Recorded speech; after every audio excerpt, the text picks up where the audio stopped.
నిన్నగాక మొన్న గద్వాల్లో ఒక ఎగ్జాంపుల్ గవర్నమెంట్ హాస్పిటల్కి తల్లిని తీసుకుపోతే మా దగ్గర లేదయ్యా ఇంతకన్నా వైద్యం, దయచేసి మీరు తీసుకుపోండి అంటే ఓన్లీ 3 lakhs రూపీస్ అవుతుంది.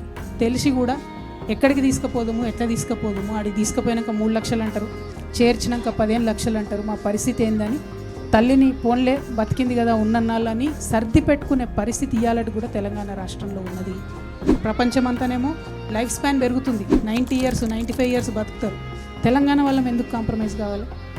నిన్న మొన్న నేను ఈ పార్టీ ప్రకటన చేసినప్పుడు ఈ మాట మాట్లాడితే కొంతమంది విమర్శ చేసి ఎట్లా సాధ్యమవుతుంది అంటే, ఫ్రీ మీల్స్ పెట్టాలని ఆనాడు అనుకున్నప్పుడు సాధ్యమవుతుంది అనుకోలేదు. స్కూళ్ళల్లో సాధ్యమైంది, ఇలా దేశమంతా అదే పనిచేస్తుంది. ఆనాడు ఆరోగ్యశ్రీలో 2 లక్షలు ఇస్తామనుకున్నప్పుడు సాధ్యం కాదనుకున్నాం, సాధ్యమైంది. ఇలా అనేక రాష్ట్రాలు ఫాలో అవుతుంది. ఖచ్చితంగా ఉచిత వైద్యం ఎన్ని లక్షలు ఖర్చు అయినా సరే తెలంగాణ బిడ్డల ప్రాణాలు కాపాడుకోవడానికి ఖచ్చితంగా మా ప్రభుత్వం వస్తుంది. దాంట్లో ఏ కార్పొరేట్ హాస్పిటల్లో తెలంగాణ వ్యాప్తంగా ఉన్న వైద్యం చేయించుకున్నా, ఎంత పెద్ద రోగమైనా, ఎంత ఖర్చు అయినా మీ జేబులకి రూపాయి పడకుండా తెలంగాణ రక్షణ సేన ప్రభుత్వం ఖచ్చితంగా సాధించి తీరుతుంది.